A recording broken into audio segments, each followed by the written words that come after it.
సొంతగడ్డపై safari జట్టుతో test series whitewash అయిన తర్వాత Team India head coach Gautam Gambhir పై తీవ్ర విమర్శలు వెల్లువెత్తుతున్నాయి. ఇటు టీమిండియా ఫ్యాన్స్, అటు మాజీ క్రికెటర్లతో పాటు ఇప్పుడు విదేశీ ఆటగాళ్లు సైతం తమ వాయిస్ రైజ్ చేస్తున్నారు. తాజాగా దక్షిణాఫ్రికా మాజీ స్టార్ ఏబీ డివిలియర్స్ కూడా ఈ విషయంలో స్పష్టమైన అభిప్రాయాన్ని వెల్లడించారు. ఇక ఏబీడీ మాట్లాడుతూ గంభీర్ ఒక ఎమోషనల్ ప్లేయర్ అని, అతని భావోద్వేగాలు కోచింగ్ లో కూడా కనిపిస్తే అది జట్టుకు మంచిది కాకపోవచ్చని చెప్పాడు. నేను గంభీర్ను ఆటగాడిగా చాలా భావోద్వేగంతో ఆడే వ్యక్తిగా చూశాను.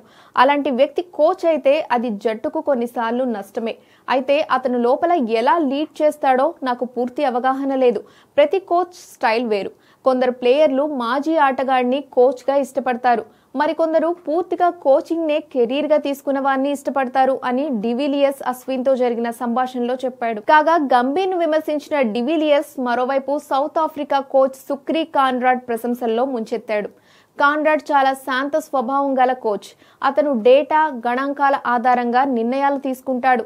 అలాగే మంచి సీనియర్ ప్లేయర్ల సపోర్ట్ ఉండడంతో జట్టును బాగా గైడ్ చేస్తున్నాడు.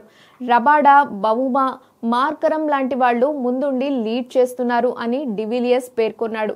ఇలాంటి ఫలితాలు జట్టుకు మంచిది కాదు అని ఏబీ డివిలియర్స్ చెప్పుకొచ్చాడు. ఇక టీమిండియా జట్టు సొంతగడ్డపై జరిగిన చివరి 3 టెస్ట్ సిరీస్ల్లో 2 ఓడిపోయింది. న్యూజిలాండ్ పై 0-3, సౌత్ ఆఫ్రికాపై 0-2తో ఘోర పరాభవాన్ని మూటగట్టుకుంది. ఈ 2 సిరీస్ లోనూ వైట్ వాష్ కావడంతో గువాహటి టెస్ట్ తర్వాత గంభీర్ డౌన్ అంటూ అభిమానులు పెద్ద ఎత్తున నినాదాలు చేశారు. ఆ వెంటనే తన భవిష్యత్ బీసీసీఐ చేతుల్లోనే ఉందంటూ గంభీర్ కూడా స్టేట్మెంట్ ఇచ్చాడు.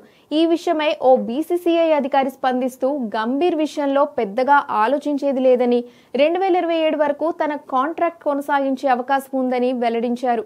అంతేకాదు విరాట్ కోహ్లీ, రోహిత్ శర్మ, రవిచంద్రన్ అశ్విన్ వంటి అనుభవజ్ఞులు టెస్ట్ ఫార్మాట్ నుంచి ఆకస్మికంగా రిటైర్ అవ్వడానికి కూడా గంభీరే కారణమని భారత మాజీ క్రికెటర్ మనోజ్ తివారీ భావిస్తున్నారు. అశ్విన్ ను జట్టులో అభద్రతాభావం కలిగించి బయటకు నెట్టింది గంభీర్ అని భారత మాజీ క్రికెటర్ మనోజ్ తివారీ అభిప్రాయపడ్డారు. మీరు జట్టులోకి వాషింగ్టన్ సుందర్ను తీసుకురావడం ద్వారా అశ్విన్ ను అభద్రతాభావంలోకి నెట్టారు. అంతేకాదు ఇకపై అశ్విన్ ను విశ్వసించడం లేదని అతడికి అర్థమయ్యేలా చేశారు. అందుకే అశ్విన్ రిటైర్మెంట్ ఇచ్చేశాడని తివారీ చెప్పుకొచ్చారు.